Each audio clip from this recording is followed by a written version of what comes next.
ก็จริงๆอย่าหยุดพยายามครับนักกีฬาทุกคนมีวันที่ดีและวันที่ไม่ดีคือวันที่ไม่ดีเนี่ย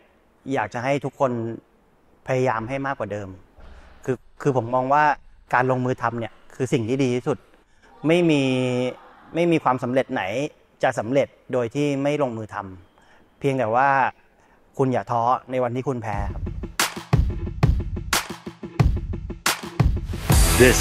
is Sound of Sports